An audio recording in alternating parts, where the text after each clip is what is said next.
Question 5. A survey of 800 families with 4 children each received for the following distribution: number of boys, number of girls, number of families. Test if the result is consistent with the hypothesis that male and female births are equal probable. This question is important for 8 marks. ये question आपको 8 marks में आ सकता है. The null hypothesis is H0 मतलब the male boys and female girls birth are equally probable.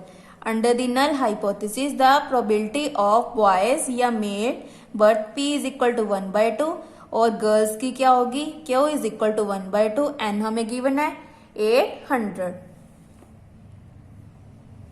Next हम क्या लिखेंगे using binomial law. Binomial law क्या था हमारा P R is equal to 4CR. 4 क्यों आया क्योंकि हमारे पास फैमिलीज कितनी है 4. आर मतलब मेल. 1/2 की पावर आर 1/2 की पावर 4 माइनस आर. कौन सा फॉर्मूला यूज किया है एनसी एक्स पी की पावर एक्स क्यू की पावर एन माइनस एक्स. ये आपने ग्रेजुएशन में फॉर्मूला यूज किया था. देन इन दोनों को प्लस कर दिया क्योंकि इसका बेस क्या है सेम. आपने फॉर्मूला किया था स्मॉल क्लासेस में एक्स की पावर एम एक्स की पावर एन. इसका बेस सेम है तो क्या करेंगे एक्स की पावर एम प्लस एन. तो क्या बन गया आर के साथ R finish 4 as it is. Next putting R is equal to 0 1 2 3 4 क्योंकि हमें क्वेश्चन में गिवन है. नंबर ऑफ बॉयज कितने हैं 0 1 2 3 4. सो यहाँ पे पुट कर देंगे आर की जगह 0 तो क्या आ गया 1/16. नेक्स्ट आर की जगह 1 पुट किया तो 1/4 क्योंकि हमारे पास स्मॉल क्लासेस में करते थे बाइनोमियल में. इसकी वैल्यू क्या थी 1, इसकी वैल्यू 4 और इसकी वैल्यू 6, इसकी वैल्यू 4 और इसकी वैल्यू 1. इसको सॉल्व कैसे करते थे हम स्मॉल क्लासेस में जैसे कि 4C2 मतलब कि 4 फैक्टोरियल 2 फैक्टोरियल 4 माइनस 2 फैक्टोरियल. ठीक है तो हम कैसे लिखेंगे 4 factorial 2 factorial equal 4 minus 2 2 factorial. Then 4 multiply 3 multiply 2 multiply 1 नीचे वाला 2 multiply 1 similarly 2 multiply 1 2 2 is the 4 तो कैंसर क्या आ गया 3 मल्टीप्लाई 2 3 2 इज द 6 तो इसका आंसर क्या आ गया 6. सिमिलरली ये वाला सो सॉल्व करके क्या आ गया 3/8 1/8 1/16. Using the relation FR is equal to NPR the expected frequency are given by. तो इसका फॉर्मूला क्या है F0 is equal to N P0. N की वैल्यू तो हमें गिवन थी कितनी थी 800. P की वैल्यू क्या है 1/2 और P0 की वैल्यू क्या है हमारे पास 1/16. तो यहाँ पे पुट कर दी सॉल्व करके क्या आ गया 50 cos 16 1 जा 16 16 5 जा 80 और पीछे वाली 0 as it is. Similarly F1 की वैल्यू क्या आ गई 200 F2 की वैल्यू 300 F3 की वैल्यू 200 F4 की वैल्यू 50. नाउ हमारा मोस्ट इंपॉर्टेंट टेबल आ गया काई स्क्वायर टेबल. तो इसकी कैसे लिखेंगे to calculate the value of chi square putting the value in this table. तो हम यहाँ पे वैल्यूज को पुट कर देंगे. This table is most important जिसके आपको नंबर मिलेंगे. तो इस टेबल को आपने अच्छे से बनाना है. नंबर ऑफ बॉयज फ्रीक्वेंसी को OI बोलते हैं. EI मतलब एक्सपेक्टेड वैल्यू जो हमने अभी सॉल्व किया है.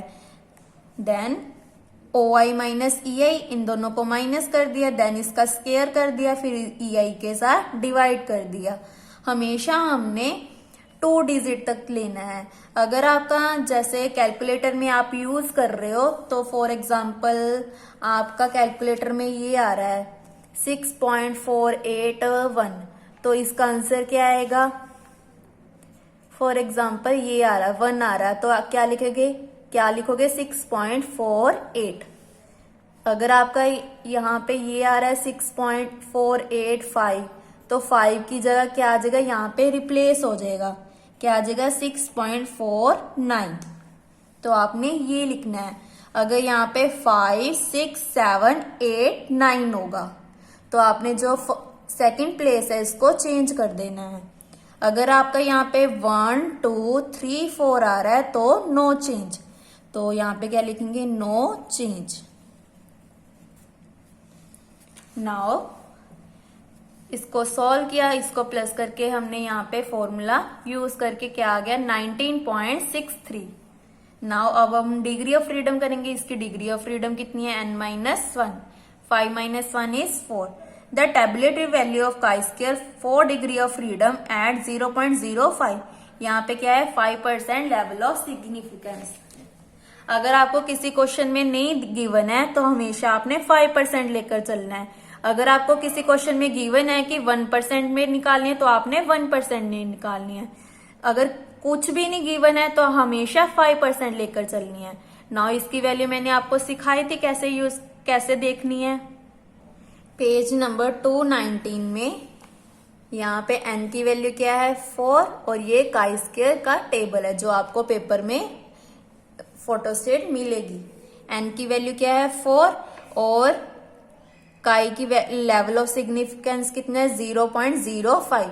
अगर आपको 1 गिवन होता तो आप ये वाला टेबल, ये वाली लाइन देखती। अब हमें क्या चाहिए ये, तो हम ये देखेंगे। सो 4 और उधर ये वाला, तो आंसर क्या आ रहा है 9.488। आपने इसकी सेध में देखना है और इसकी सेध में, तो क्या आ रहा है 9.488। सो यहाँ पे लिख दिया। अब हमारी वैल्यू क्या आ रही है, ये वाला बड़ा है हमारी जो हमने देखा है, तो क्या लिखेंगे, since the calculated value of chi square is more than. तो हमारी जो कैलकुलेटेड वैल्यू है वो क्या है, बड़ी है किससे, टेबुलेटेड वैल्यू से। तो हमारी जो नल हाइपोथेसिस है वो क्या हो जाएगी, रिजेक्ट, क्योंकि हमारी जो कैलकुलेटेड वैल्यू है वो क्या है, ज्यादा।